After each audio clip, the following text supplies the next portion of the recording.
కూటమి సర్కార్పై మాజీ మంత్రి అంబటి రాంబాబు ఫైర్ అయ్యారు. రెంటపాళ్లలో జగన్ పర్యటనలో వైసీపీ నాయకులకు నోటీసులు ఇవ్వడం ఆశ్చర్యకరమన్నారు మాజీ మంత్రి అంబటి.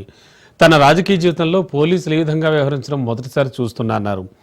పోలీసుల చిత్రహింసలు తాళలేక ఉప సర్పంచ్ నాగమల్లేశ్వరరావు మృతి చెందాడని గుర్తు చేశారు. పోలీసుల అత్యుత్సాహంతోనే జగన్ పర్యటన విజయవంతం అయిందన్నారు. హైకోర్టు గైడ్ లైన్స్ ధిక్కరించి పోలీసులు అరెస్టులు చేస్తున్నారన్నారు.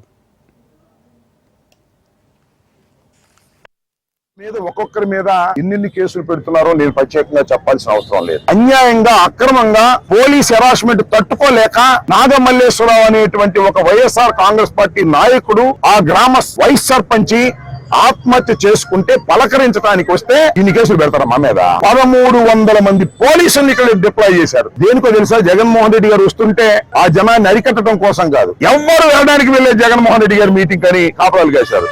ఆగారా? మీరు ఇచ్చినటువంటి నోటీసులు లెక్క చేశారా?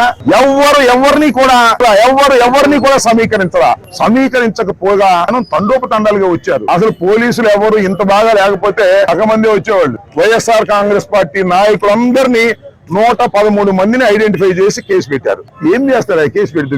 మీరు భయపెడుతున్నారా? కేసులకు భయపడేటటువంటి తత్వం ఉన్నదా అని అడుగుతాం. ఎంత దుర్మార్గమైన పాలన అంటే పోలీసులతో బెదిరిస్తున్నారని నాకు అర్థం కాలేదు. రాష్ట్రాన్ని 5 సంవత్సరాలు పరిపాలించిన వాళ్ళం, మా మీద మీరు కేసులు పెడతారేంటి? మమ్మల్ని మీరు భయపెడతారేంటి? నాకు అర్థం కాలేదు. మీరు భయపడితే మేము దడుస్తామా అని అడుగుతా ఉన్నా. పోలీసుల్లాగా వ్యవహరించడం లేదు, వాళ్ళే రౌడీలాగా వ్యవహరిస్తున్నారు. చట్టం చేతిలో ఉంది కదా అని వారి చేతిలోకి తీసుకునేటటువంటి ప్రయత్నం చేస్తున్నారు.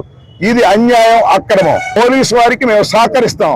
నోటీసు ఇవ్వండి, వస్తాం, సమాధానం చెప్తాం, కోర్టులకు వెళ్తాం, కోర్టులో మీ సంగతి తేలుస్తాం. ఇలాంటి ఉడత